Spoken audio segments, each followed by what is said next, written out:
Hello, everybody, and welcome to the latest episode of Let's Talk Astrology. Today, I'm delighted to have the brilliant Shu Yap back on the show. So, thank you so much for joining us today. And how are you doing? I'm going great, Callum. Thank you for having me. Wonderful. It's always a pleasure to have you on. Fantastic. So, today we're going to be talking about applying essential dignities in the solar return charts. I'm sure you put together a beautiful presentation. So, let's dive in. Great. Well, thanks for the opportunity to come and share my some of my personal observations around two of my favorite topics. Essential dignities is by the name suggests absolutely essential for your astrological studies, and so I highly encourage people to really delve deeply into the study of all of the essential dignities, not just the major four, but the what they call minor dignities as well, the triplicities terms and decans, because it does give you such a richness in the way you interpret all kinds of charts. And because I have been teaching this solar return course for Kepler for the last few years now, I've really come to some of my own conclusions around how the interpretations of essential dignities can be played out within a yearly chart. So, as when I always say to my solar return students, when we're looking at solar return charts, you have to shift your interpretive lenses to a shorter time slice.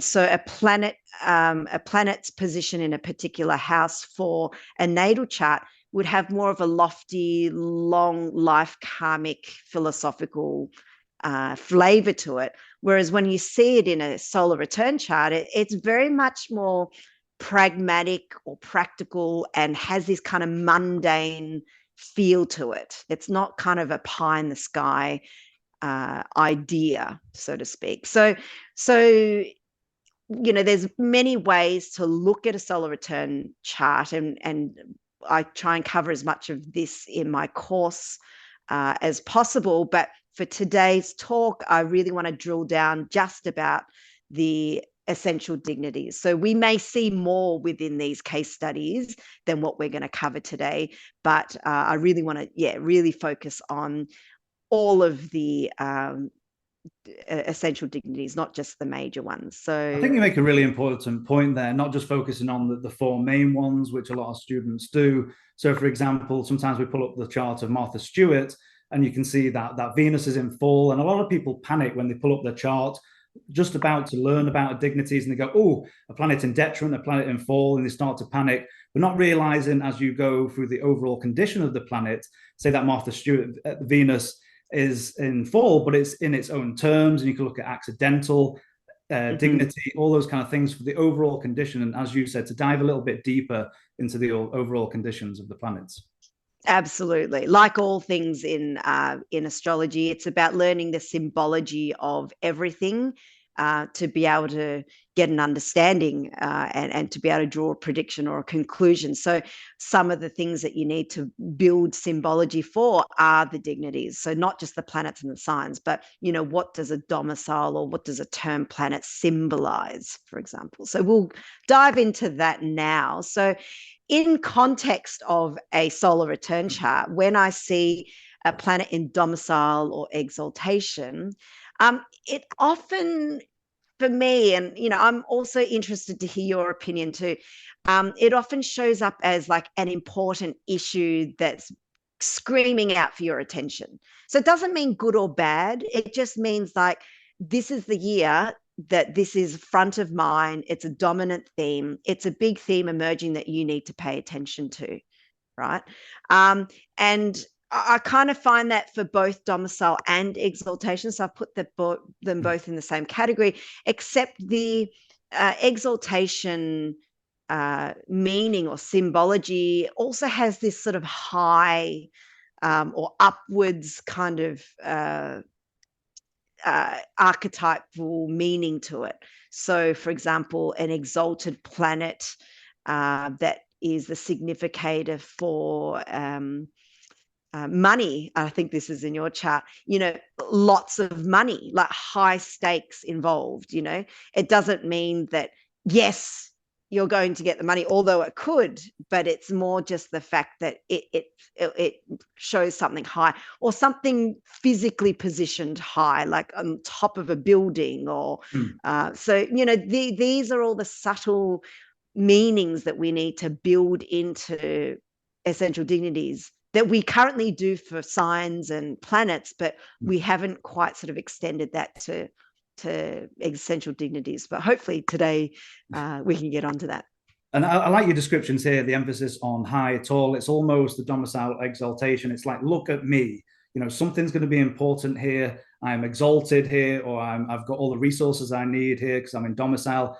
As you said, does it mean negative or positive? Well, that depends on the greater context, whether it's skilled or unskilled. But I like what you're saying here. It's like, look at me. These might be important themes, especially if you're looking at if it's involved in the perfections, where it's maybe a Lord of a Year, or activated in some way. So pulling all these things together. But I like what you're saying here. Absolutely.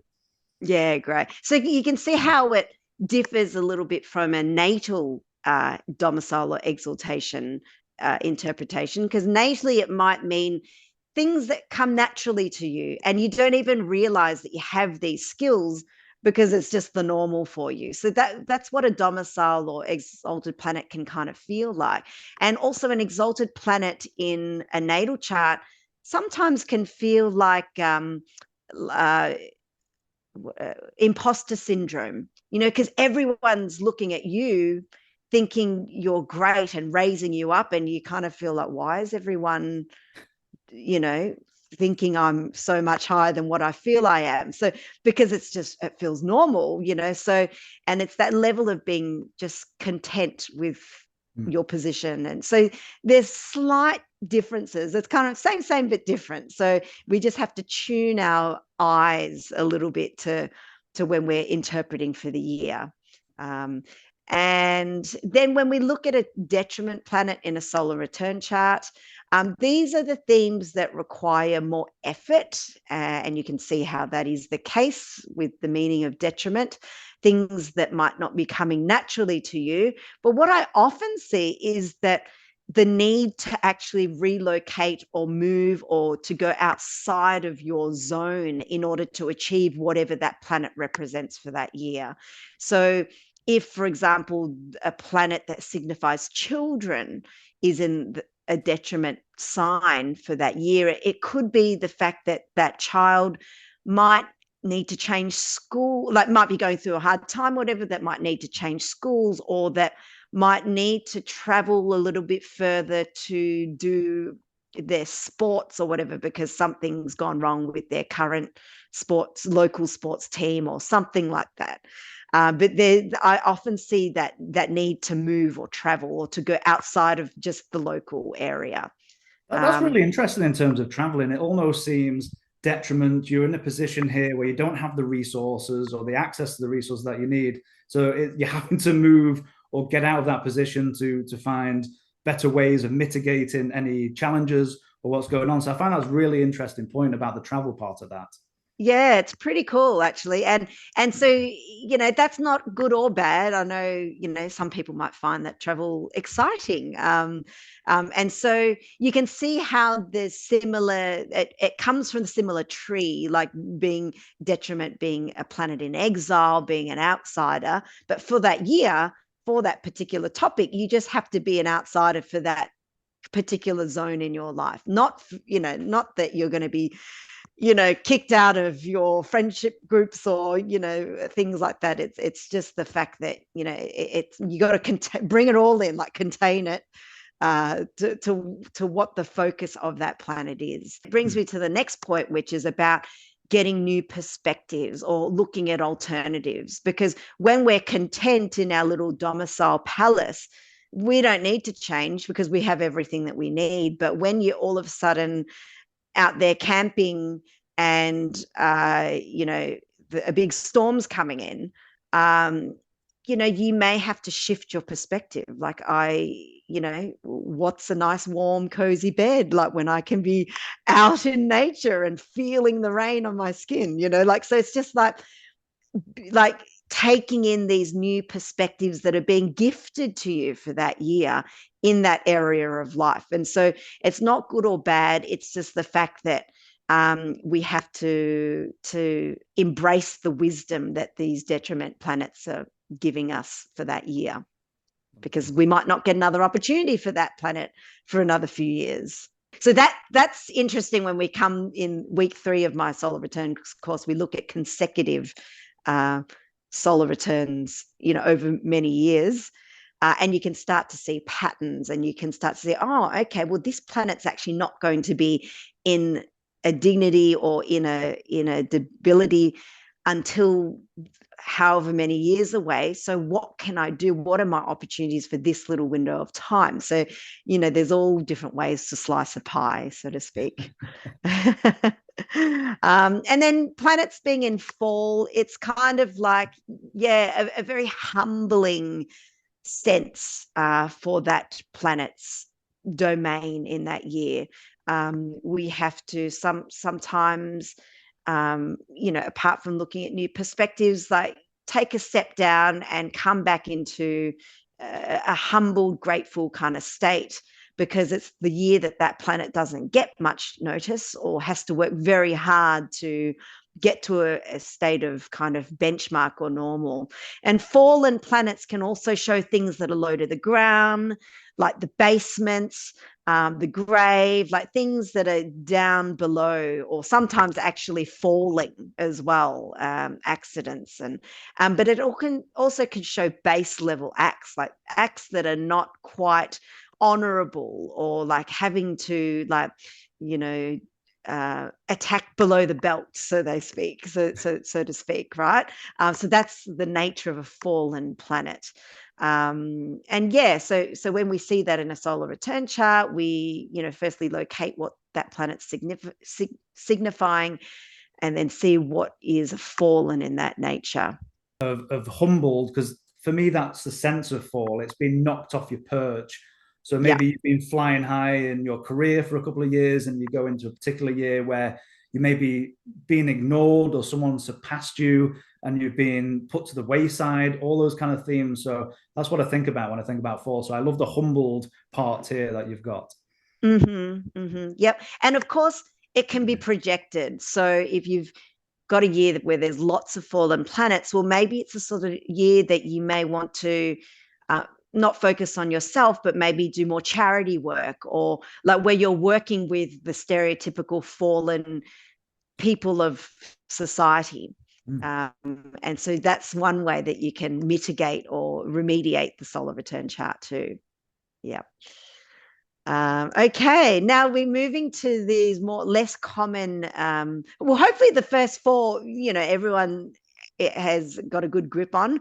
And so I'm just going to talk now about the triplicities, terms, and decans, and what I see in the solar return charts. And to be honest, there's actually not that much difference from a solar return to a natal chart. But what I find these so-called minor dignities do is actually just give you a bit more color to those 4 major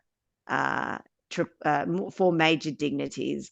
So, for example, what is a planet that's in domicile that has good support, or that has not great support? There's a difference. They're both in domicile, but there's a different version of a domicile that with a strong triplicity or a weak triplicity, which is essentially your support levels. And when we did the World Astrology Day event, I think last year in 2023, Pluto moving into Aquarius, my presentation there was actually all about the triplicity dignity.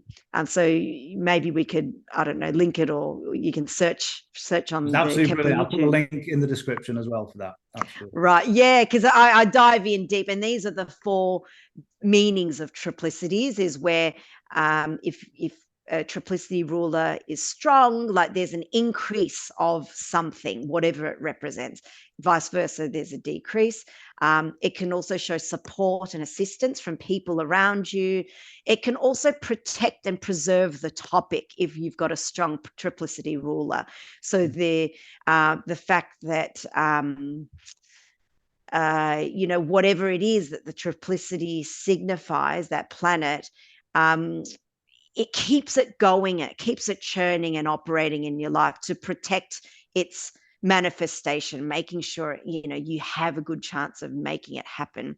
And then the other thing a triplicity rulership can show are the types of people or situations and things that happen to occur and present themselves to you in your life to make that thing happen for you. And so that is the case if you've got a strong triplicity rulership.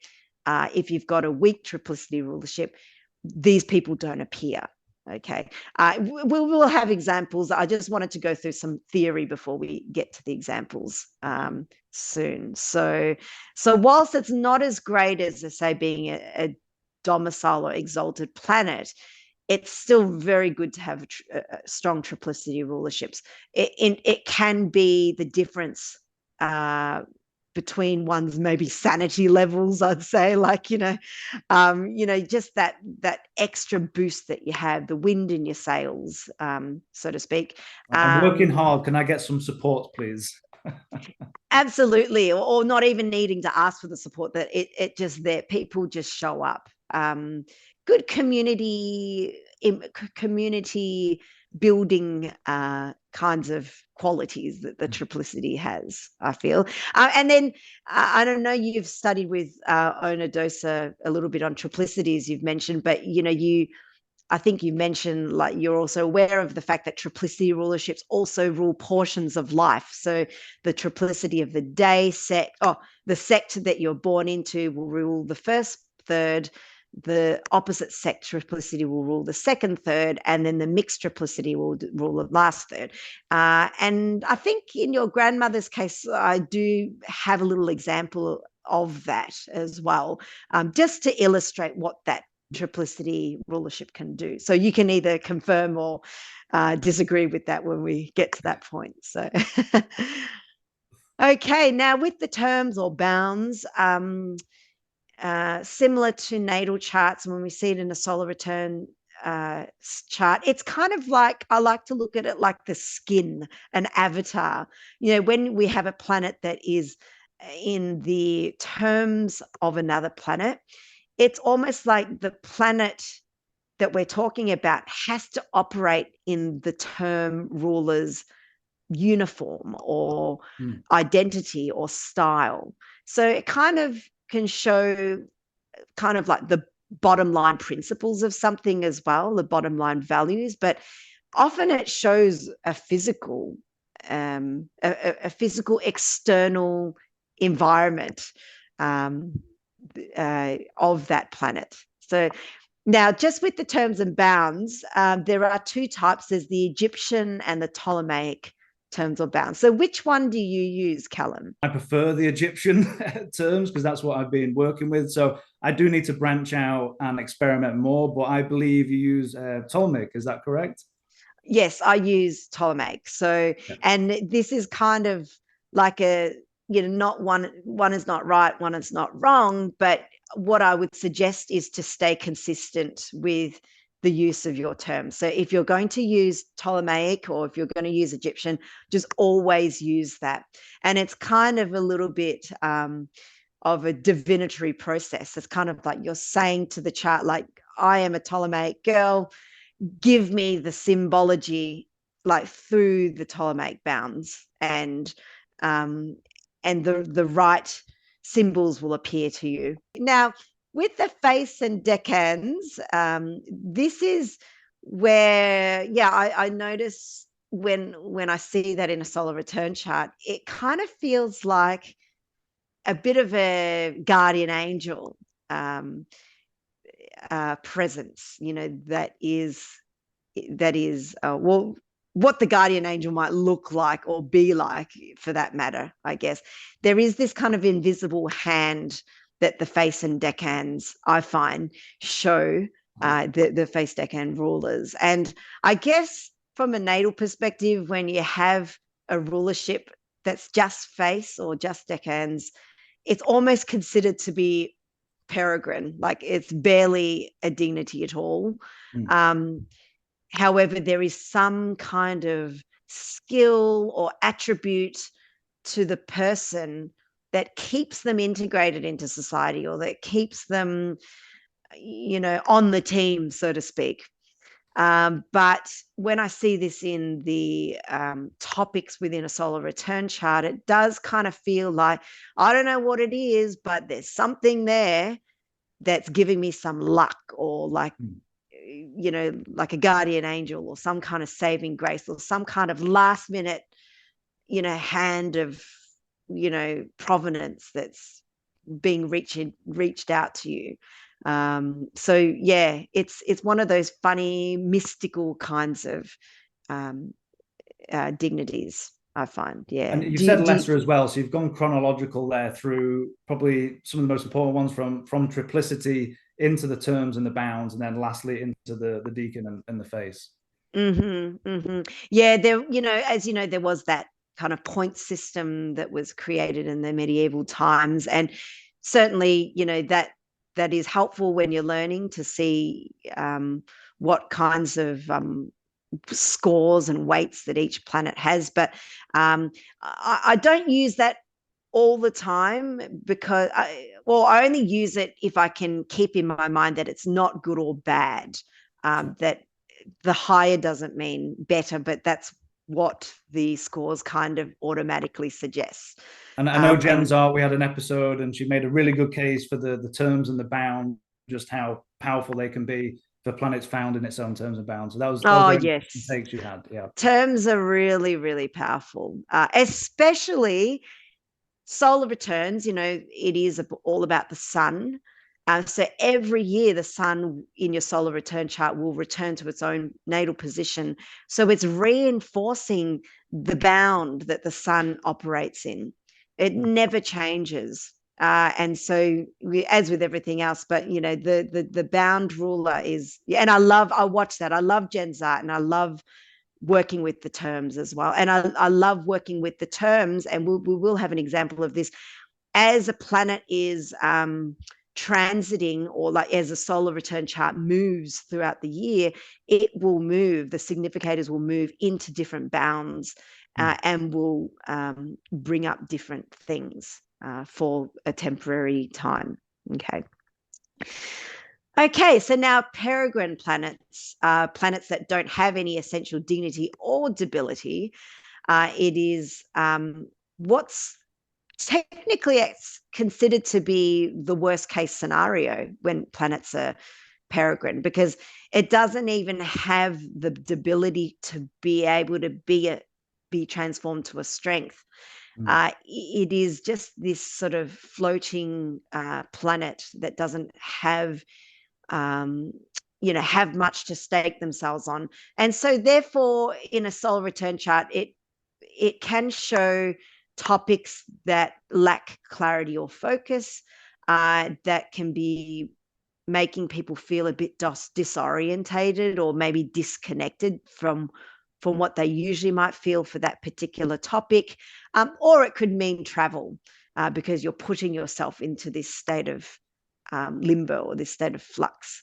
And there are things that can mitigate that, like mutual receptions and other planets maybe boosting it by various aspects and whatnot. But Peregrine is also a condition that we can forget about sometimes. Would you say Peregrine planets are solely reliant on their dispositor, whoever's in charge, and looking at their condition? Is that how you work with that? Yeah, and it would have many dispositors, because it would have the domicile, it would have the exaltation dispositor, the triplicity dispositor term, and face dispositors too. So all of those things are like the strings of every planet that can maneuver that planet around in life or in that year. So yeah, should we jump into a case study? Wonderful. Let's do it. Great. Okay. Well, I've started here with Morgan Freeman, and what we'll do is look at Morgan Freeman's chart with a few events, and then we'll move on to your chart, which you've so kindly volunteered, to then drill down into a specific topic. And hopefully this gives people a sense of how we can work with essential dignities within a solar return chart. So if we don't know Morgan Freeman, you might be living under a rock because he's been around for a long time. Born in 1937, so he must be, in his 90s now, or nearly in his 90s. And he's been in many movies. I'm not much of a movie person, but I definitely remember him in Shawshank Redemption. He was in $1 Million Baby, Driving Miss Daisy. And he's also got this really commanding, beautiful, deep voice, which makes him a really great narrator. And he's been on many movies where he's narrated, like Shawshank Redemption, for example. But I think I always feel calmer whenever I hear his voice. And I said before the recording, it's like your grandfather walking in. He has that authority with it as well. He reminds me of who does the nature programs, the British guy, and I should know this. David Attenborough. The same sort of brilliant narration, that voice.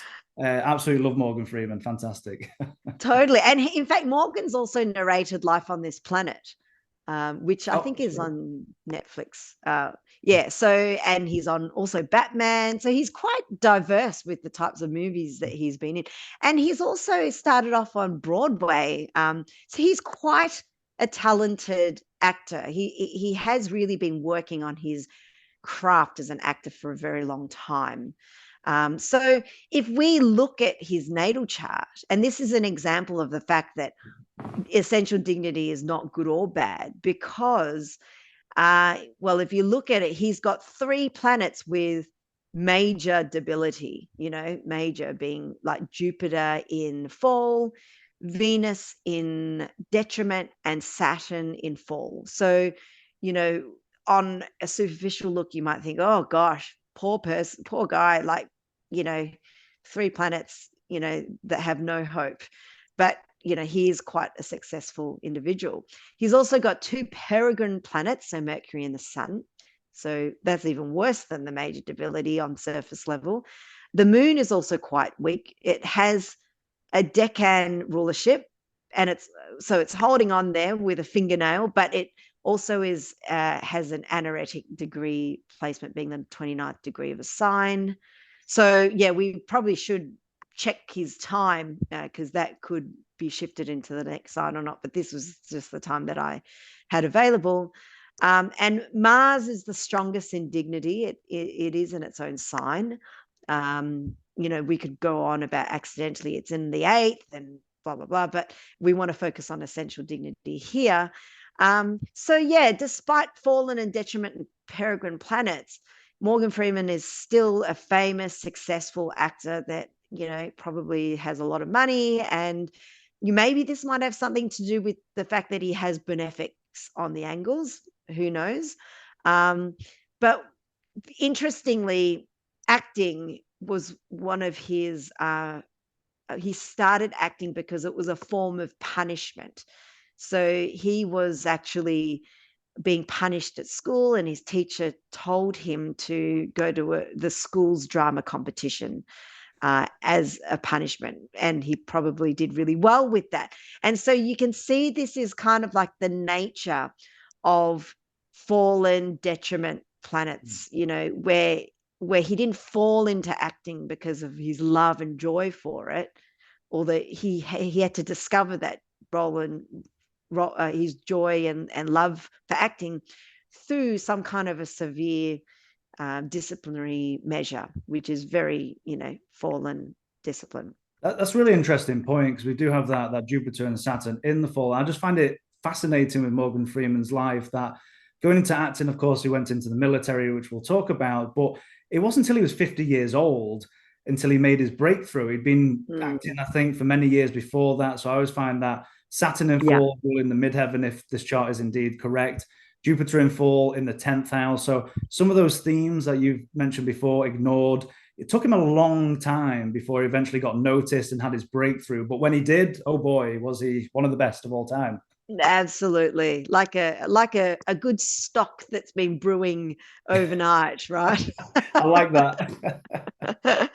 Yeah. So yes, you raise a good point. It is the ruler of his 10th house of career, and obviously Jupiter is in the 10th house there which is also another significator makes it a significator for his career. So he's had to have a lot of patience, and maybe that's one of the remedies for fallen and detriment planets, that the path is not straight and it's not direct, and you need to cultivate a lot of inner perseverance and patience if you want to stay sane. Absolutely. Yeah. So we then move on to the moon, for example, as another example, as the ruler of the fourth. It is holding on by a fingernail there, having a Decan rulership, but it's also in that anaretic degree. Now, he was born in Memphis, Tennessee, but was sent to the Mississippi area to be raised by his paternal grandmother as an infant. And he had to move around a bit. So that moving around is this kind of, very little dignity, anaretic degree, this kind of not belonging anywhere, which is, for the moon, is all about belonging, but the moon not having much dignity is that there is no belonging. So having to shift and move around. And I also read that his great-great-grandparents were enslaved, and they were actually interracial, so they couldn't marry each other legally, but they were actually later found buried together in their death. So as you can see, this almost peregrine planet not having that connection, which is what the moon wants, but because there was that Decan rulership, they were going to make it work even in death. They were going to be together in death. They made it work. And the fourth house is the house of the grave. It's the house of his ancestry and family. So it says a lot about Morgan Freeman's foundations, his ancestral vibe,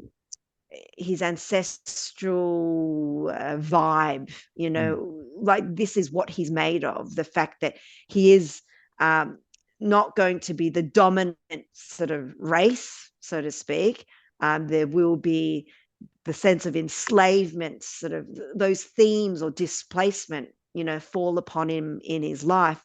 But yet there is some way that he will pursue this and make it work. And, this is, I think I've read his had certain opinions about the black movement. I think he was recorded saying, why don't we say to his interviewer, let's stop calling me black and I'll stop calling you white. Like, it's kind of like, let's just not belong to anything.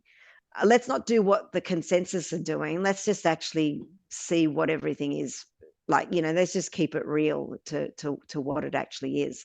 So, you can see that foundation, that anaretic moon in Decan ruling the fourth, is early childhood as well. And like you're saying, that the changeability of the moon ruling the fourth at the critical degree, and even the places that he went to, I think, was it Memphis, Tennessee, and he had issues with I think he preferred it down there, even because of the countryside. He said he liked to roam around. But when he went to Chicago, I think he had to join a gang briefly just to get protection and stay there. So going from, urban Chicago, a bit more violent, a bit more danger going on. But even if he went back to the South, which I think he moved back and forth, like you said, having, the Jim Crow era. So wherever he went in that early development and that childhood, it wasn't really safe, I don't think, for him. Yeah, that's really interesting. So a remedy for him in his chart is to actually come to these places like on the fringe, so to speak. That's where he belongs, to be safe, to feel secure. If he wants to go to a big city where the successful people go, or the people that are well-to-do and whatnot, that's where he may feel the lack of security and freedom and safety. And it's interesting because I had read that he also does have still live in is it Mississippi or like that region, and one of his friends said, it shows the sort of guy he is. Like, no matter how rich and famous he is, he always comes back home. So maybe that's his just way of protecting himself. Like it's his internal protection security system to bring him back to the land, the land of the forgotten people, or the land on the fringes of where you can stay invisible. So yeah, that's interesting. That I didn't know about the gang thing. Yeah. So yes, Saturn and Jupiter in fall, like you mentioned before, they're both connected to the career house for him. Morgan was offered a scholarship from Jackson State University in 1955, but he chose to pursue his other passion in flying instead, and he enlisted in the US Air Force. So he had dreams of being a fighter pilot. So that's very Jupiter in the 10th. So he got there, but when he got there, he was basically relegated to just being a mechanic. So that's Jupiter and Saturn in fall, the ruler of the 10th and planet Jupiter in the 10th in fall. So he just wasn't given the prominence there. And then, like you said, his career actually took off when he was approaching 50. And what was he known for? Was playing these wise, fatherly characters, the authoritative voice, the commanding voice. So it still has this sort of Saturnian theme, or even a Jupiterian theme for that matter, the wise, old character. But yes, it had to come much later, and he had to do lots of twists and turns to get to where he is, and he had to persist and stay acting for a good 30 odd year or 30 40 years before he got his big break. And so I don't know many people that would actually stick at something for that long and just go forget about it.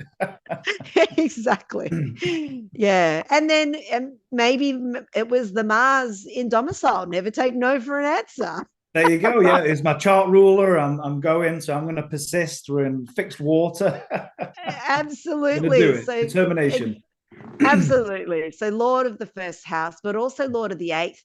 He's content in whatever he does because it's his ruler of the natal chart.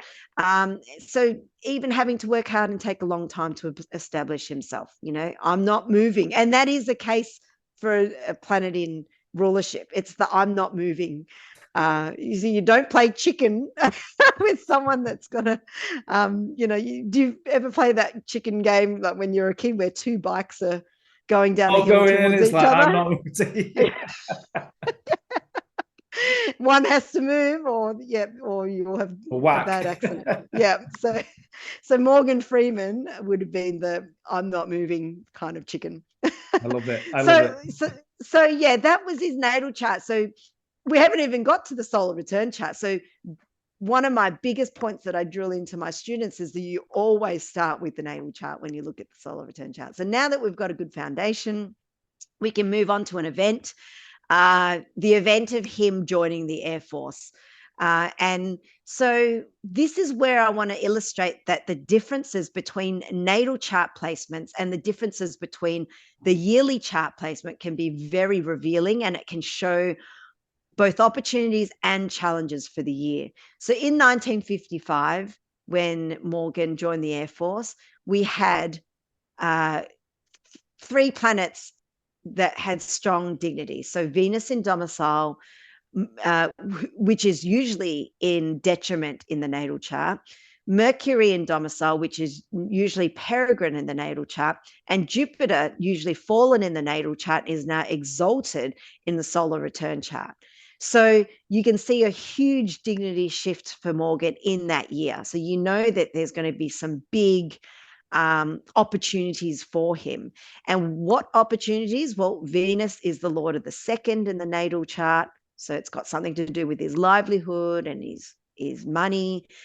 Mercury is the Lord of the third and the sixth.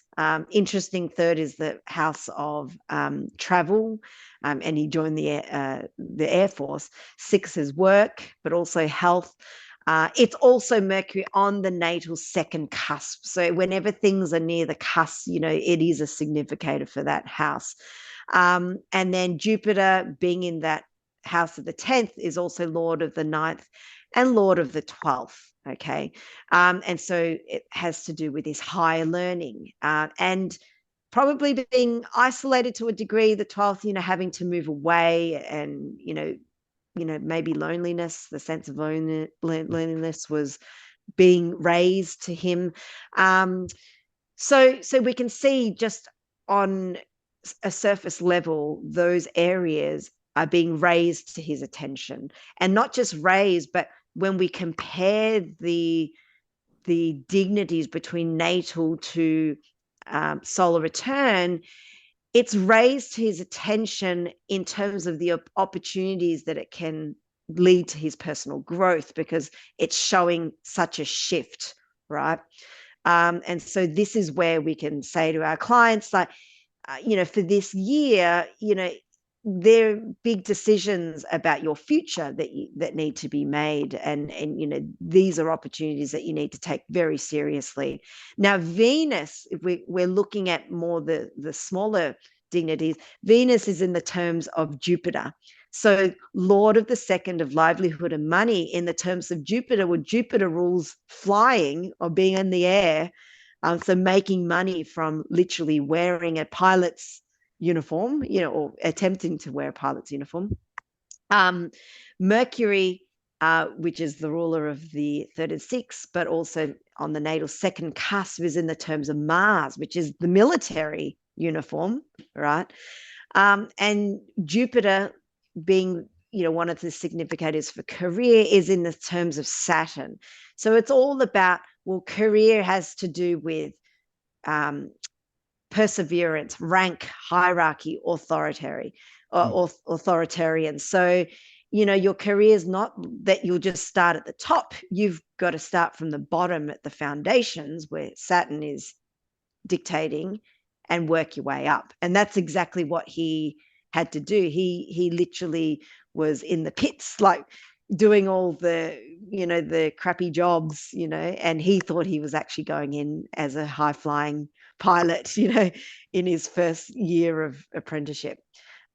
Interesting as well, Mars fallen for that year. So we see planets that are usually strong in his natal chart are strong in the solar return, and vice versa. So Mars had a huge dignity shift the other way, being domicile in the natal chart, being fallen in the solar returns. So firstly, it's also in the terms of Mars. Mars is operating in the terms of Mars. So this is confirming that sort of military connection. Mm-hmm. But he literally is falling in rank. He was not content there.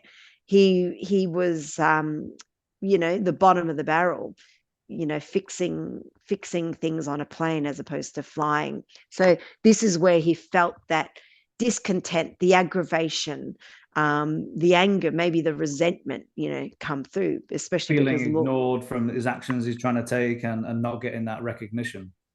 Absolutely. And it's quite interesting to see I think he was in the military, was it 3.5 years or 4 years? But it'd be interesting as well to see the solar return for the 4th year, because what I believe happened is he went up in a few ranks in whatever he was doing, mechanics or something like that. But I think eventually he turned around and said he had high marks in, I don't know if he wanted to be a fighter pilot, but he had high marks in something or other.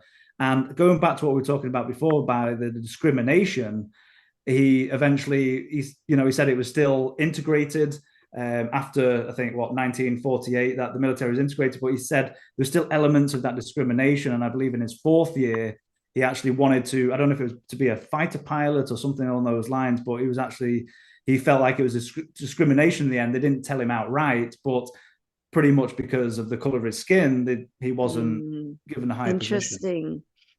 Interesting, yeah. And that kind of fits in with that fallen nature as well. Yeah, I'll have to pull out that chart. Do you know what year so did you say 4 years later? Yeah, I think it was sorry, I've gone off on a tangent. I usually do that. So but yeah, I think it was 4 years, but that'll be interesting as well. Seeing the shifts of the dignities that you've talked about. What's interesting in this chart in the first year, as you're saying, with the Venus domicile, the Mercury, the Jupiter exalted, and just that slight twinge where he thought he was going to jump up higher than he thought. So it's really quite interesting.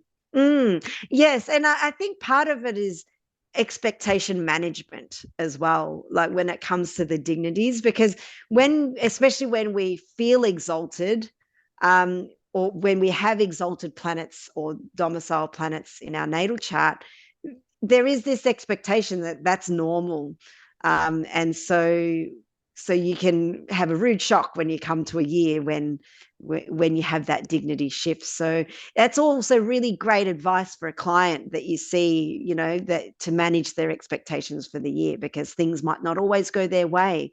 For that year, the resources might not be available to them. And then, of course, you look at all the triplicities and terms and whatnot to see, what you've got to work with for that year. Okay. Nice. Now, this is another example I wanted to show you in Morgan's life, around significators. Now, you can use significators of the solar return chart, and that, to keep in mind, those significators are for the year, and I always use them as a secondary thing, when in my analysis. But I always come back to natal significators, because that is the root of a planet. And so if a person has a question, say around money or relationships or whatever, I often will go back to the natal chart and go, okay, what in this chart tells me or represents money or relationships? Like, who is the representative here? And that is what I then look at in the solar return chart. And that gives you so much more simplicity, as opposed to just pulling up a solar return chart. Not sure if you do this, and you just stare at it and you go, oh my God, like, what do I do? There's just this chart staring back at you. But if you can go in with a focus, like, I want to know about relationships this year, you can just hone in straight onto that planet to start with anyway. So I wanted to look at Mars, and Mars is in domicile in the natal chart, as we've already established. So being the lord of the first, it shows probably a strong constitution and, a strong sense of direction and purpose and command in one's life. But the fact that it's also the lord of the eighth makes the fact that death and danger and loss and all of the things that are in antithesis to life is also very strong. So natally, I think this is a situation, and if you've got this, maybe put in the comments how you experience this, but it's like having extreme or intense situations in life that you get very comfortable with. Almost like needing this kind of living on the edge, risk-taking, exacerbated by the fact this is Mars and Aries. Someone that might need high levels of stimulation, or that can push themselves right to the edge and cause almost danger to themselves, and come back, and almost being inspired by danger and hardships and loss. It's almost like, and you can see in Morgan Freeman's chart, he hasn't played that victim card with his, racial backgrounds or anything. He's very much like, let's just bring it. Let's just deal with it. He never, he was never victimized or playing the martyr. He really just worked at putting the next step forward like a good soldier would, I guess. Close escapes, near-death experiences, or even experiences with ghostly realms and other realms, things like that. So, those two areas, life and death, are the one in his chart. And so, it'd be interesting if other people have got the ruler of the first and eighth as the same planet, to see whether you relate to these situations I've described, or whether you have more to add. So with Mars, I wanted to look at this year, 2015, when his adopted daughter from a previous marriage was murdered, and she was murdered by her boyfriend violently with a knife. Okay, so this is the solar return chart. And, the thing that really stands out to me first is the moon. It's so highly elevated. It's conjunct the 8th house cusp and the 8th house Mars. So already this is bringing us to the fact that this moon is all about the 8th house story of death and loss and decay and whatnot. And it's also, the moon is also the natal significator for the 4th, which is to do with family. And it has, the moon is in the rulership of Mars. Mars natally, as we saw, was, the ruler of the 8th. It naturally signifies sharp objects and danger and males. So you can see how that moon is describing so much of this situation.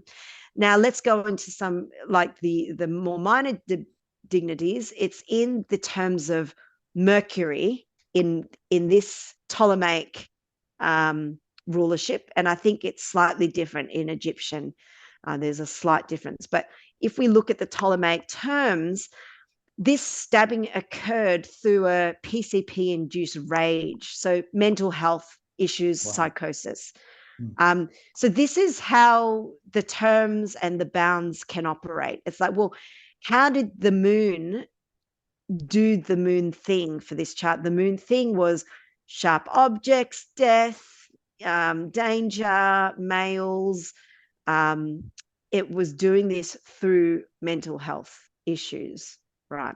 Because it was in the terms of Mercury. So this is just to illustrate how the terms can play out. I think it's really important how you're laying, you're referring back to the natal chart or the natal promise. So you picked out that moon and fall, natally that rules is 4th. So you're tying in all of these pieces as you pull yourself out, looking at all these charts, how it relates back to the natal, back to the solar return. You're not just taking the solar return as a standalone. And I like absolutely. How you're linking it in.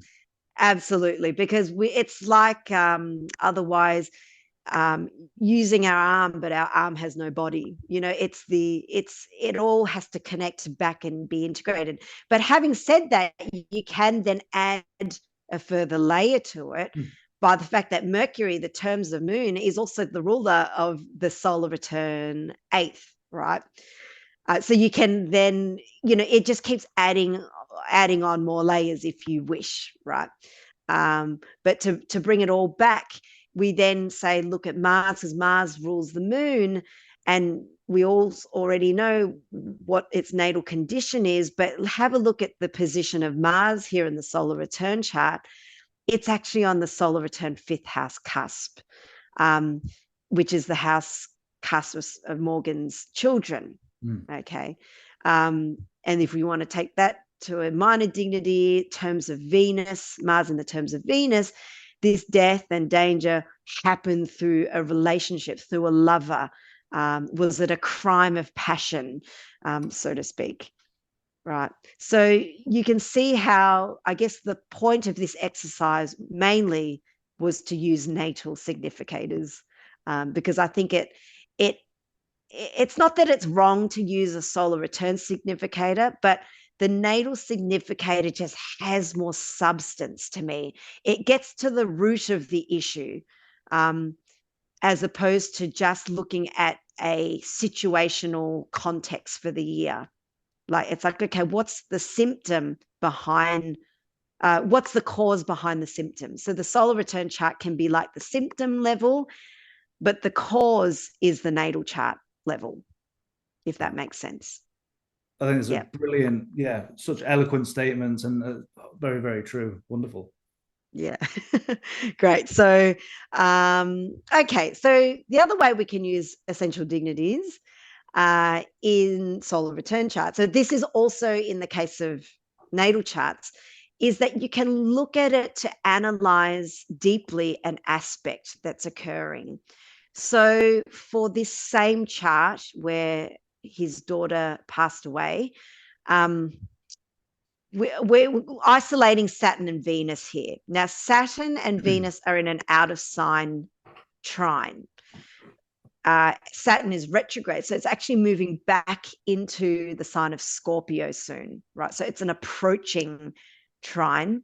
And you can do this whether this is something that you can do with aspects of sign, not necessarily aspects of degrees. So obviously when things are matching up with degrees, it's more powerful. But, it's an interesting exercise to all look at your own charts and look at what's the deeper meaning behind these aspects, and compare it to your natal aspects of the same type. So what we'll do here is that we look at Venus.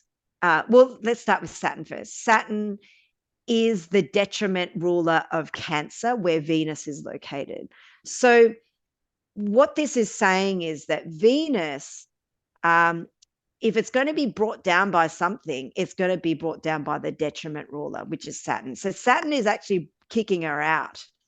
And when Venus is kicked out, it's like, well, the feminine power essentially is being diminished, so to speak. Whereas on the other hand, Venus is the detriment ruler of Scorpio, where Saturn is about to head into. And when Saturn heads into that, Venus is going to kick out Saturn, which is order, stability, discipline, control. So here we have a situation of this seemingly nice aspect, this trine, that's actually quite damaging. That's actually like seeing feminine rights and women's rights, amongst other things, and control and order being thrown out the window. And, this was the time when Morgan had his birthday, but you can track when Saturn is moving back into Scorpio by time, by transit, or you could use symbolic time, like 1 degree might equal 1 month or 1 day and whatnot. You can also track it like that. And you might be able to then, pinpoint a certain month that it happens in. But that's kind of like week 4 of the solar returns course, where we're moving the solar return charts. It's a really interesting point, and you mentioned the trine here, which a lot of people might not even see or go, oh, that's it's a nice aspect of what's going on, but not realizing as that Saturn moves back into Venus as a detriment, in that connection, both in each other's detriment, how damaging that has played a part in this time.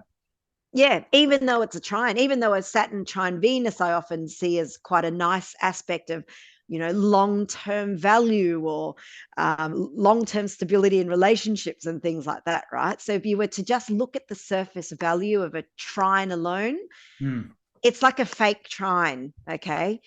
But the essential dignities is giving that trine a nuance, a characterization that then will empower your analysis skills.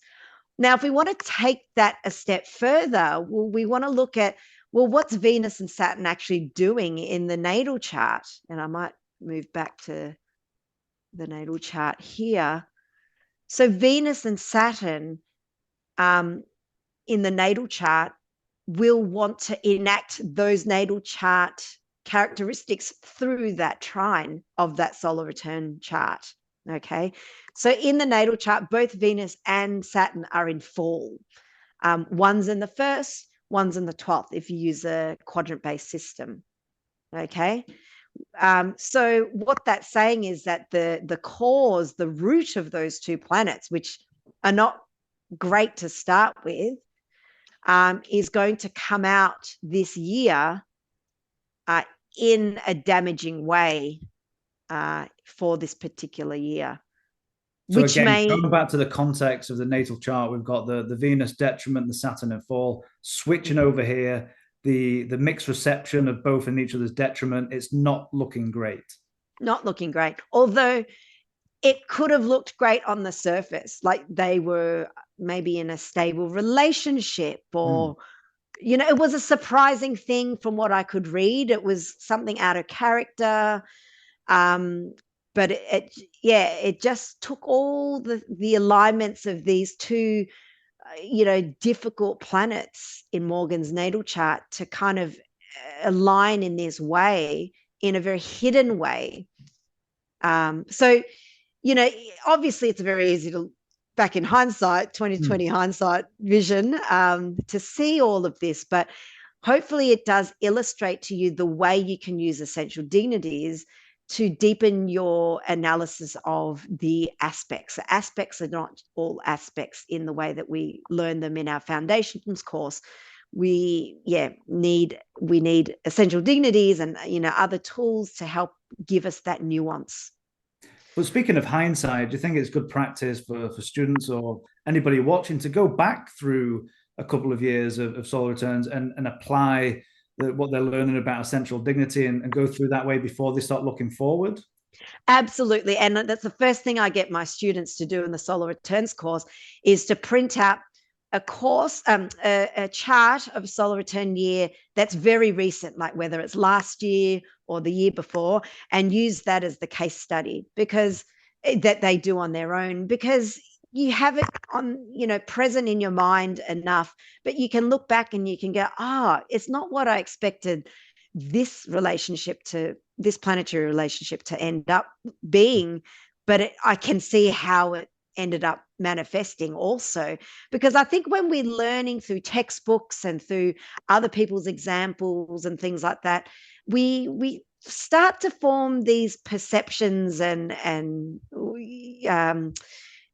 what do you call them, like these memorized things or Preconceived ideas, or maybe preconceived ideas. That's the words. Yes.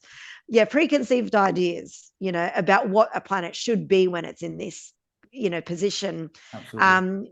But it always surprises me when I look at solar return charts and get the feedback for them. It's like,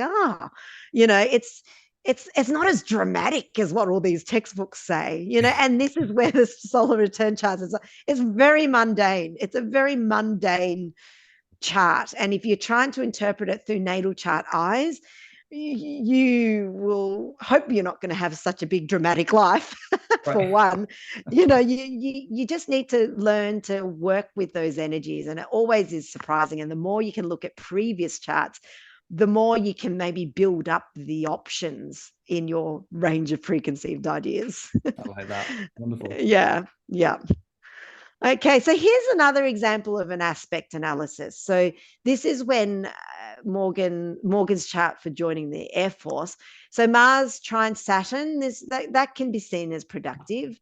And it was, don't get me wrong, he wasn't like he was sitting at home doing nothing and bumming around after finishing school. He did actually join the Air Force.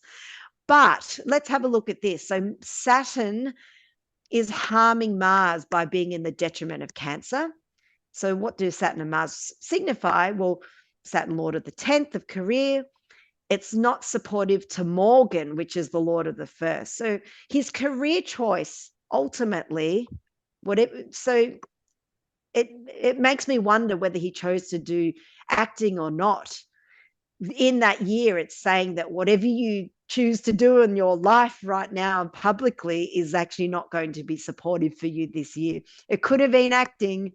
It could have been flying, so maybe it was a gift that he chose flying first, possibly. We don't really know because we don't have a time machine to relive our lives. But Mars also, on the other hand, is actually supporting Saturn by being in the ruler of Scorpio that Saturn is located in. So in other words, Morgan is going to do everything he can to make a career for himself, right? So Morgan, being Mars, the ruler of the first, is going to put a lot of effort into his career, even though, it was hard on him. Mars is also the ruler of the 8th, difficulties, loss, decay. The choices that Morgan makes by nature are not going to be ones that make it easy on himself. It's like he has to go through this, hero's journey in everything that he does. It's not the path of least resistance that he takes. He's not a Venusian nature. He's got this Mars quality. So he's putting great support towards his career choice and being in the Air Force, but it just that the Air Force, the career was not a great choice for Morgan. So this also shows that detriment theme of Saturn being in detriment of Cancer, but also natally Saturn being in fall, it's not direct. We're always looking at alternatives, always having to take the hard route, the long route to get to where we need to be. So this is another example, not as bad as the last one, but of a trine not being a true trine in its nature. Absolutely. Yeah. Okay. So enough of Morgan. We're now going to head to your example, Callum, which you've so kindly allowed us to pry into. So do you want to just give us a bit of a background maybe of why we decided to look at this chart? Yeah, I've had an interesting last 2 years. Unfortunately, I lost my grandmother last year, and it was interesting as I was looking through, my solar returns, everything that we use, the transits, progressions, etc., perfections, all these different techniques. I had a feeling something was going to come up for 2023, and this is what we're going to get into next. And I like the way you've put some of the charts together as well. So it's a large, a big life event for me. Losing anyone. If anyone's watching this, if you've lost someone, it's always a big life event. And then on top of that, we've got to deal with inheritances and estates and conflicts with family members. And I'm sure many of you have been through that maybe yourselves, unfortunately. So yeah, I just thought it'd be an interesting case study and a personal story, because I'm right here to answer. Yeah, real life case. So thank you. Yeah, like you mentioned before, it's just such a good way to be able to learn from, not that you're common and everyday, but you're a very special person. But I've been told that I'm a commoner. Yeah, but you are actually famous. You're a famous KeplerCollege YouTuber. But you know what I mean? Like you're not a Morgan Freeman, I'm sorry to say, but you do. Exactly, yeah. If only it could be a Morgan Freeman. I know. Well, you do have strong Marses, both of you. So so we'll have a look at that. So always again start from the natal chart, like we've drilled into you so far. So we can see both Mars and Jupiter are very strong in domicile in your chart. Venus, I think, would be next if we're looking at the scores, because it does have some level of dignity being in her own terms and triplicity by day. And because you're a night chart, but with triplicities, in fact, all the triplicities, whether day, night, or mix, are important. Yeah, so I won't go too much further into that. We don't want another tangent. You've got your Sun and Mercury in detriment, Mercury also in fall. Moon and Saturn are Peregrine, although Saturn has a level of mixed triplicity in Sagittarius. So I think that's kind of like the order, I guess. I would say probably the Moon would be the weakest, and Mars probably the strongest here. I would say, just at a glance. And so Mars is this planet in question. It has this very sort of obvious external nature to it because it is angular. And it's a very yang Mars, right? It's in the masculine sign of Aries, and it's in the 7th, accidentally dignified there. And so often I find planets in the 7th can be projected outwards. So, you don't come across to me as a strongly sort of Mars in your face type person, but maybe it's like the people that you're attracted to, powerful women or powerful leaders, like your Pioneers in Astrology channel series, for example, is very Mars in the 7th, strong Mars in the 7th. And, the nature of what you do on this channel, it's very one-on-one, and you're there actually praising a lot the people that you're interviewing, but actually you hold that power. And so this is where, as a consultant here, I would want to, when we're going through your chart, the solar return charts, the years in which you can kind of reclaim that Mars for yourself, your birthright, your Mars birthright, which is screaming out for your attention. I love what you're saying with this, and that's why I love developing this YouTube channel over the last couple of years, is to get these strong relationships with other people who are dignified, who know what they're talking about, brilliant astrologers like yourself, whether we're doing the leaders in astrology, but to learn from others and almost, in a sense, from osmosis, to learn more myself as I'm developing. Of course, my Mercury is not very strong, so I can't give a lecture and hold my own because it's not strong enough. But if I can pull other people in to spread that knowledge and to spread that wisdom, that's what I love doing, is to bring other people on board and to share it with everybody else. So people in general are very important to you. Like relationships is a dominant theme for the life. And we can see, as part of people and the nature of the beast, so to speak, when you're dealing with people, we'll always have confrontations, competitions, conflict. Any kind of relationship is really just a process of finding equilibrium. It's never actually equilibrium at any one state. It's always up or down. So and that's what maybe you have the skill in, or that's what your life is directed towards, is actually balancing those scales of relationships, so to speak. Being also a Libra rising, sometimes maybe it's like, it's this life that maybe it's a life where you're thrown into having to deal with a lot of conflict and confrontations, because you're trying to do your Libran thing.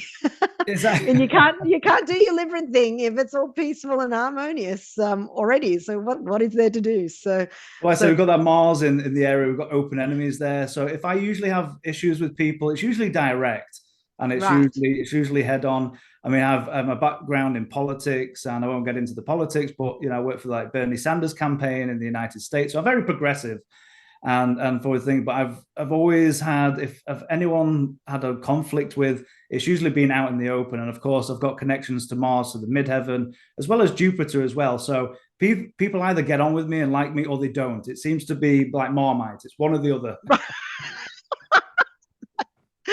You need to use Marmite as your war, your yeah, that's it. Yeah, the two things. Oh gosh. And for people that don't know what Marmite is, if you're in Australia, we call it Vegemite. Is that what you call it there? Is that right? Vegemite, yeah.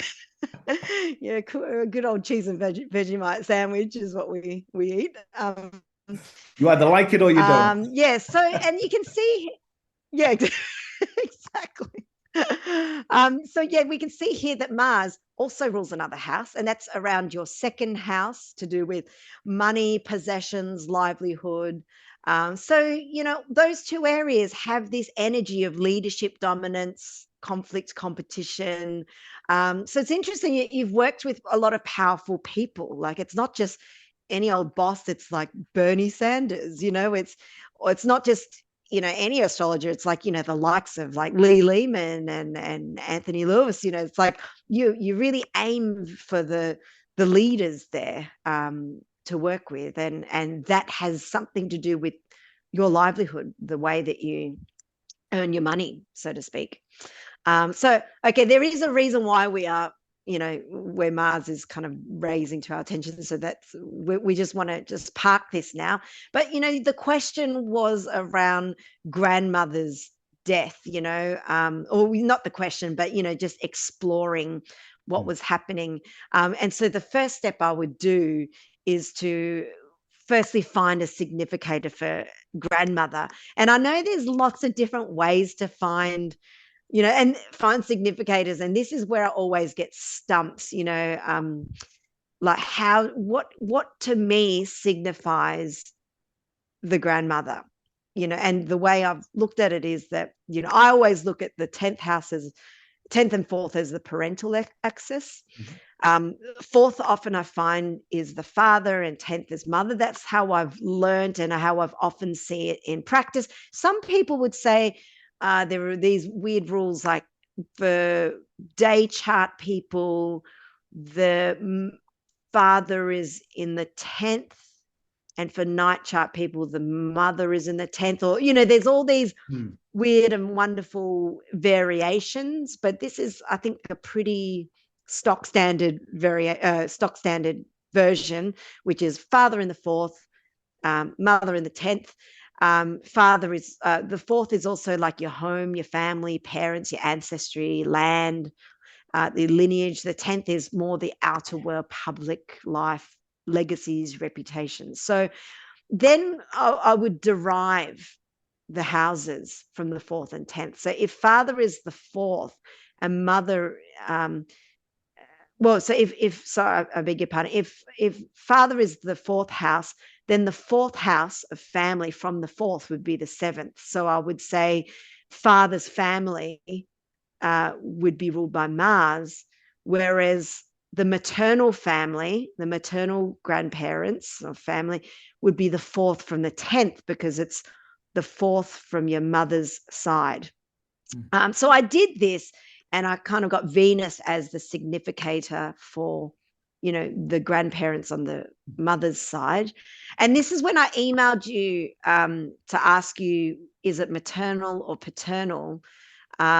Because I sort of had to guess at that stage. I thought I'll just email you, and I had guessed that it was Venus, because I'll just skip through to the next slide.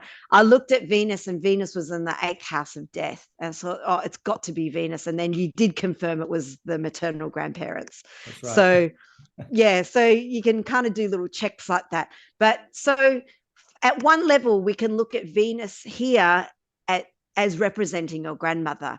And you can confirm whether this is right or not. And remembering back to your natal chart, Venus was in fairly good shape. She wasn't like dominant, so maybe your grandmother wasn't kind of like in your face, out there requiring all this attention and having all these expectations, but she was quite powerful in her own ways. Like maybe because she was in her, what is she? She's in her own terms. So she kind of like was in her own skin, made her own decisions possibly, or was able to maybe show this Venusian sense of harmony and grace, maintaining good relations, even though she might have been in maybe cold or harsh environments, being Venus in Capricorn. Mm-hmm. So, maybe quite gracefully stoic to me. And maybe she was. You described her to a T. She commanded her own household, her domestic life, and there was always a sense of order. And I had quite a topsy-turvy childhood, moving to many. My father was out the picture, moved many different locations, like Peregrine, like a wanderer. And so my grandparents' place was that place of home. Really, that was my main home, or the only home, essentially. So she did have that stoicism. Things were orderly and very traditional. Very traditional grandmother. Always cooking and like trying to throw cakes and sweets down my throat and everything like that, which I loved. Well, Venus in Capricorn, Venus in Capricorn, traditional, but doing it in a, like by buttering you up, so to speak, in that Venusian skin of hers. Yeah. So and then you can look at, like, if you wanted to delve more deeply into your grandmother's life by looking just at your natal chart, like you can look at the fact that maybe Venus rules the first 30 years of the first third of her life, and then Mars would rule the last third of life. So you can look at both of those. Venus, saying that she might have felt supported and protected, right? Because Venus is in quite a good condition, but especially in the first third, and then possibly also in the last third, because Mars is strong and Mars rules the last third. So you can do all these kind of weird ways to kind of dissect a chart, and this is just looking at your chart, not looking at your grandmother's chart, but this is maybe your perception of your grandmother, and so that's how wonderful these essential. I love your take on it and picking up the Venus, because when I did it for the episode I was on, I did it 10th from 10th, so I did my significator as Mars. But I love where you're going with this, because it's telling me more information. Interesting. So 10th from the 10th. So because grandmother of the mother's side. Yeah, so I know you're saying there's different ways, but it's quite interesting you pulled in the Venus. Yes. I'm like, that's really interesting as well. Yeah. Yeah. Well, I mean, it's just a different way to get to get information, I guess, different perspectives. Yeah. Mm-hmm. So this is one perspective. So let's look at the 2023 solar return. So that was last year. This is the year that she passed, right? Correct. Yep. Right. So yeah, quite obviously Venus in the 8th house. So that was kind of like my one confirming thing was like, oh, yep, grandmother's death. Can't get more literal than that. Absolutely. And she is exalted. So this is a big issue, like a big theme dominating the year. Um, was she like the last one standing? Kind of like, was she a matriarch or something? Like Absolutely. Yeah. something My grandfather raised. passed away because I was using the solar returns years prior in 2015. So she was the final exalted. So it's quite interesting going back to your slide before when you said big themes or tall or events are exalted, and exactly what you're saying has shown up here last year. So I find that remarkable. And then the fact that the 8th house is not just death, it's Mm. just about our entanglements, our estates, for example. Yep. And so with the estate, I understand there's some kind of high stakes involved here. That's Venus exalted. So Venus is actually raising the stakes on the estate. Okay, so you can look at it that way too. Absolutely. And hiring into Venus, it was a first house perfected year. So on top of that, that Mm-hmm. Venus is Lord of the Year for this year as well. So just adding that extra information. Absolutely. And on that, Libra, which was the perfected house, is in the solar return 4th. So certainly that focus for that year was around family, land, property, the grave, which is the 4th house. Mm. And Venus, this goes into perfection a bit. I just noted that, can't see Libra from its location there in the solar return. So that's one of the things that we look at. So it's kind of like ideas not coming to fruition, like there's plans, but so for example, that year was maybe the year that the estate from the land isn't coming to fruition, although the idea is there. That's um, right. yeah, and there is some support because although Venus can't see Libra, it is in an Antisha relationship. Pisces to Libra is Antisha, so there is this kind of things working in the background to making it all happen. It's just that this year might not have been the year. But one of the things that was very striking to me was looking at the ascendant here in relation to Venus, because that is the degree that that I knew Venus went retrograde for that year. So that would have started off a whole to me a big journey. That Venus retrograde journey must have been very meaningful for you because it was right on that solar return ascendant, and it could indicate things like twists and turns and the reviewing of the whole matter to do with yourself, your grandmother, the land, the estate, all of the things that we're speaking about. And this is also confirmed by the fact that Venus has this sextile relationship with Uranus. It's like there is this journey Venus is taking this year of surprises or things not going in a straightforward manner. Now, the moon as well, which is in that first house there, is actually in the natal 8th house. So what's coming to you for that year is the stuff that's in the first house solar return. The moon is, it's the 8th house, reinforcing themes of death and estates, and moon is being the significator for the mother, moon being the significator for the 10th house, the mother. And this solar return moon also happens to be conjunct the natal 11th house cusp. So here, the collective themes for the year are very important. And it's kind of like, we'll go into it when we look at Mars in a minute, but when you're going through this Venus retrograde phase, it's the reimagining of your future during this Venus retrograde, because that moon is on that natal 12th house, 11th house cusp, sorry. So I beg your pardon, your ascendant isn't on the Venus retrograde point. It was the moon and the second house cusp, sorry. No, Yeah. So I thought that was really interesting that, this big theme was around, the money as well. And that retrograde, was exactly on that second house solar return cusp degree with the moon there, and the moon Amazing. being tied to the eighth. Yeah. So did you find that Venus retrograde period from sort of July, August last year to kind of September, October quite sort of powerful for you?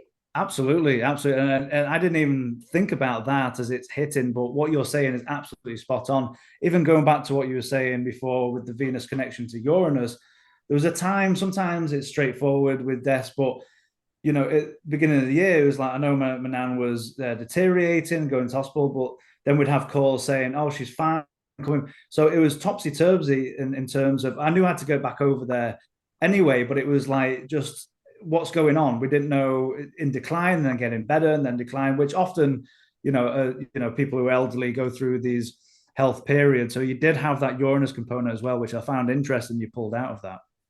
Very unsettling, yeah. And when did she actually pass away? It was June, yeah, a year, pretty much a year, in a few weeks to this day. Yeah, So in June last year.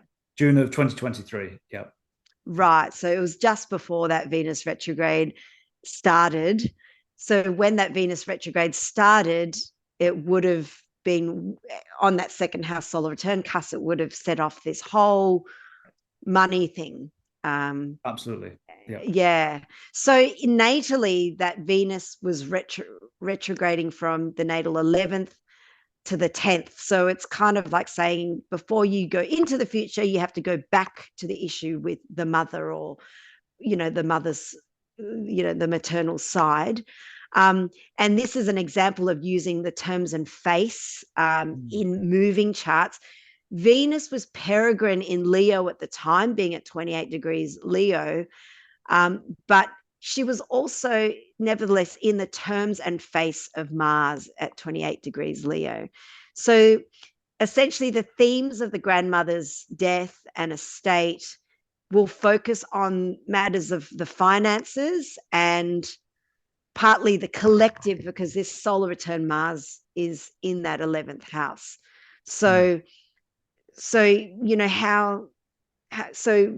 Mars has these minor dignities. It's kind of got a little bit of a say in terms of how that Venus journey was going to go. So it was really about reviewing money in amongst the collective kind of voice of everything, right? And if we want to look deeper into what Mars represents, I mean, Mars is, most years you'll probably have a Mars losing dignity year because your Mars is so strong. But this year, it really was hanging on by a fingernail, and it was in the terms of Jupiter, and it was separating from Venus by a day. And so when you look at annual perfections, that's, in other words, that's saying there was a malefic square to the perfected ruler for the year, which is one of the textbook things of saying, strife, challenges, contests coming to the year with regards to Venusian themes. Absolutely. Right? So Mars is, I'm jumping around a little bit, but Mars will, if we want to look at it from a natal perspective, already suggests all that stuff about other people and then the potential for conflict and strength and power. All of those things are going to be coming out most likely in that Venus retrograde phase, where Mars, because it's in the terms of Mars, terms and face of Mars, when Venus is in that 28 degree point. And Venus was ruled by a detriment sun in the 7th as well. So that brings further potential challenges and struggles and effort and persistence, also to the physical body, because the sun is the ruler of the physical body here in that chart, and money as well, just.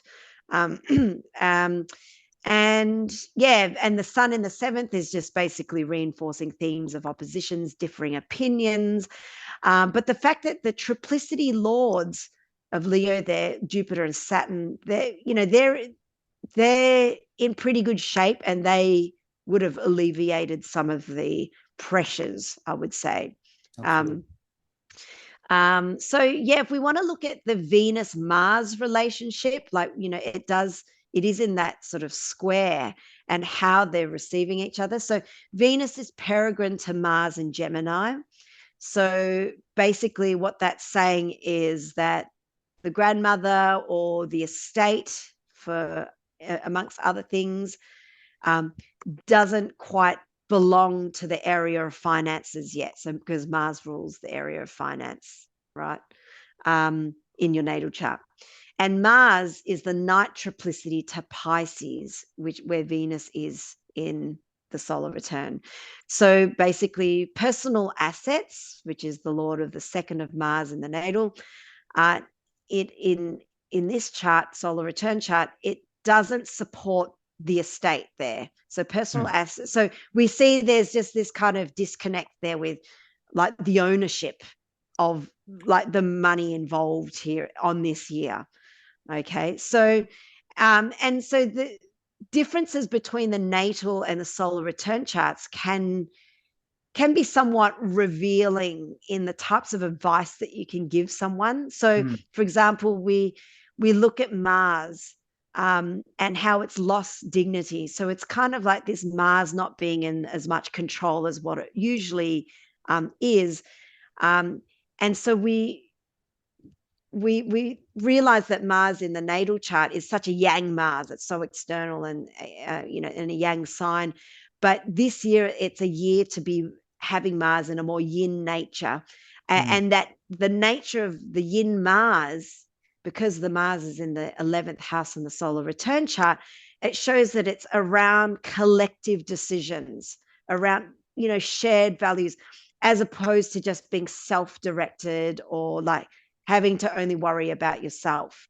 And so this shows that Mars being in Aries versus Mars being in Gemini, the differences of that Mars is like considering different opinions. Like, Mars in Gemini would want to look at all the differing sides of an argument, whereas Mars in Aries is like very much about asserting one's own thoughts and ideas. It's such a brilliant point, because that is exactly what the year was. It was going over, I'm used to my Mars doing things on my own terms and just getting on with things, whatever I need to do. But as you're right, I had to go back overseas, deal with everybody else, all the family members. I've always been the family diplomat to a certain degree. And even now it's become irksome. So that's getting lesser and lesser as my tolerance over time lessens. But you're right, I had to go over there, consider other different opinions, and go from there. Obviously, it was a difficult time, and my mind wasn't really on the estate. I know we had to deal with that with probate. That's just come through recently. But I really wanted to get in there and find the sentimental things that I wanted, like particular pictures or things that reminded me, and take those back with me. So it's everything that you're saying is absolutely spot on. Right. Yes. Because the second house is possessions as well. Yeah, absolutely. Interesting too, Mars in the solar return chart is actually exactly conjunct your natal ninth house cusp too. So the fact that you had to go back overseas, and the possessions and money was tied up all overseas, or maybe I don't know whether it was you had to bring in legal sort of advisors and consultants as well, because that's also that ninth house area. So it's interesting that location of the significator of money and possessions and its location in the solar return chart, having not much dignity, is also tied into that overseas connection. So yeah, so then we move on to the current year, and this year you've switched over to a Mars profection. So Mars is also now exalted in your solar return chart, and it's interesting that the ascendant has return back to it's the same degree, isn't it? Is it this? Close, about 4 degrees away. 4 degrees, yeah. And that's often a very big year when the ascending sign in a solar return chart repeats. And it actually doesn't happen very often, but it does repeat once in a while. And that shows that that's a big year. I noticed that and I was like, this is going to be an interesting year, this one. It will, yeah. And you might not always know it during the year, but it's more when you're looking back. You think, oh, well, that was a big year. It was character building or life affirming in some way. So the dominant theme vying for your attention is Mars. So what does Mars represent? It's your money and possessions. Mars is also the lord of the 7th house. So people, conflicts, oppositions, competitions, negotiations, mediations, all that 7th house stuff. And in the solar return, Mars is in the 4th place. So basically money, opposition, manifesting in the area of family, property, land, which is basically what you kind of summarized there, kind of encapsulated there. And so the condition of Mars in the solar return chart. So let's go into our essential dignities here. Well, it's exalted, so it's beneficial in some way and it's vying for our attention. It's very strong. But if we look deeper, all of the other dignities of or the rulerships of Mars in that degree is actually quite weak. So, yes, there's high stakes involved, and Mars is top of mind. But for example, if we look at the terms of Mars, I use the Ptolemaic terms. It's in the terms of Saturn, and Saturn also rules it by domicile. But Saturn is not that strong in the solar return chart. It's just hanging on there with a fingernail in its own face. The triplicity is the moon, and the moon is lord of the 10th here, and moon is actually in detriment. So it doesn't have much support here for that Mars. And then the face rulership of Mars is the sun in the 11th lord of the 11th house, but the sun also is in detriment. So things requiring a lot of effort and persistence, not coming to you quite easily. So, apart from probably having your own reputation and your own making, as a person, you're kind of on your own in a way, like having to deal with those Mars money possession issues. You kind of have to stand on your own 2 feet and be a big boy. There you go. That's right. Put on your big boy pants. That's right.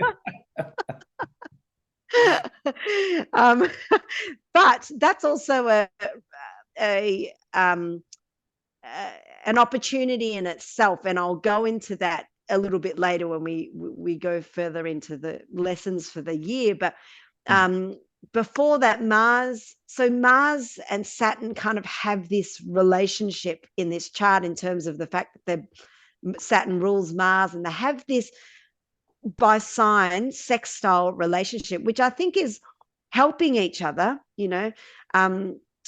so firstly, they're both malefic. So it's the nature of malefics. Things are going to be not handed to you on a silver platter to do with this issue. But the sextile is a mitigation. Mars is the triplicity of Saturn, and Saturn is the domicile rule of Mars. So it's kind of this mutual reception.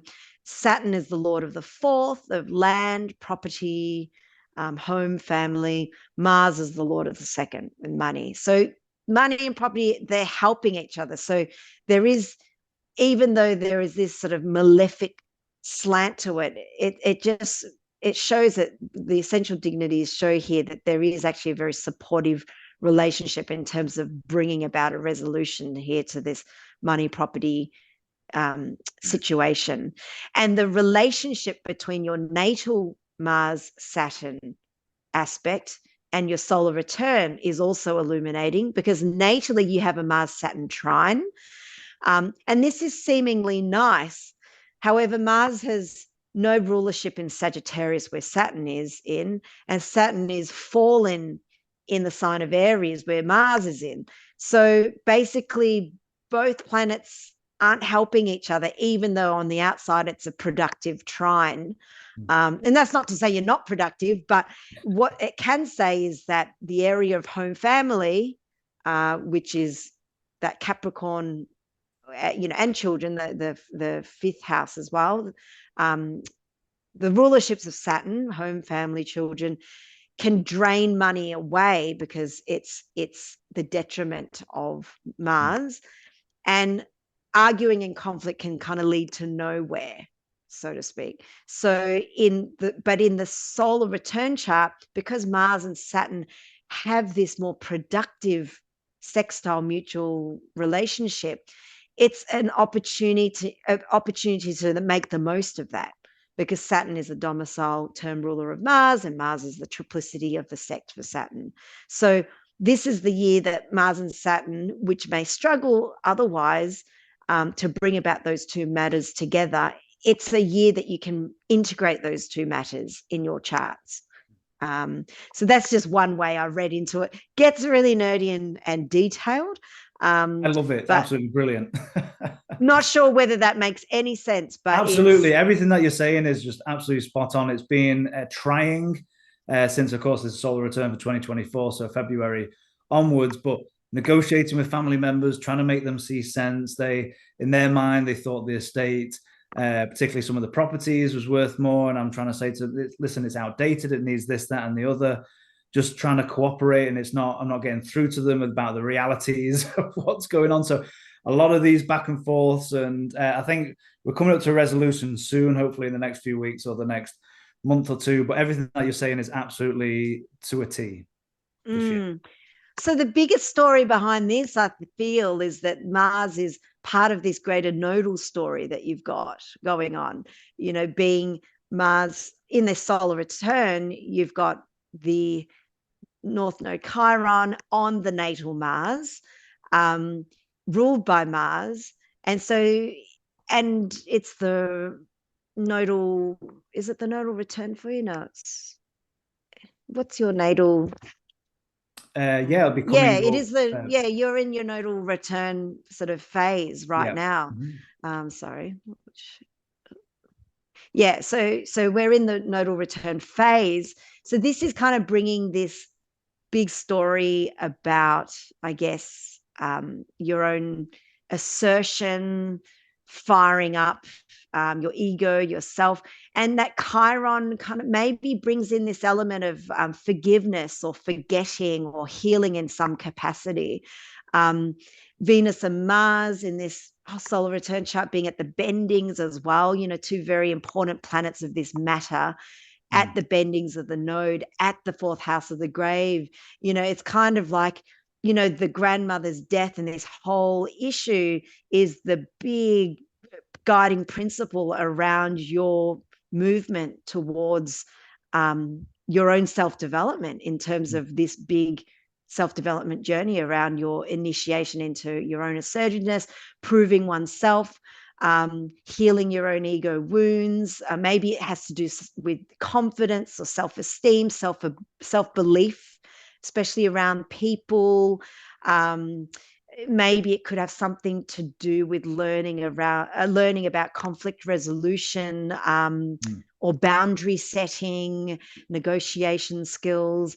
And it's this chance for that natal Mars birthright to be elevated in this year, given that most of your life you're used to giving that power away in your seventh house, but now it's coming for this year into your foundations through the gift of your grandmother and her grave. And it's like about not giving away your own power, about using it constructively, and constructive in high esteem, because Mars is elevated, high honor, as well. And so therefore not about abusing power, but to be able to be show true leadership, so to speak. So I think in amongst all of that, we can kind of see that there's a big personal journey going on, that this issue has brought up. And yeah, hopefully that kind of shows the use of these essential dignities in interpreting a solar return chart. Absolutely brilliant. You're giving me shivers on my spine. Absolutely spot on. Everything that you've gone through and all the delineations, absolutely amazing. Thank you so much. That's fine. And so maybe we can recap it a little bit here, based on what we've spoken about today. We've gone quite long. But first point is that, things shouldn't be considered good or bad when it comes to essential dignities. I think we've drilled into that enough today. And that the minor dignities do provide a lot of nuances for the state of the year. And so it's really important to understand the nuances of the dignities as a guide for the year, and really sit with each planet and ask what wisdom they have to offer by analyzing the minor dignities. And then always compare between the natal and the solar return charts, because they're really revealing the delta or the difference between the natal and solar return charts. Just shows you the shifts happening within you that you can either exploit and explore more, or to contract and to control a little bit more.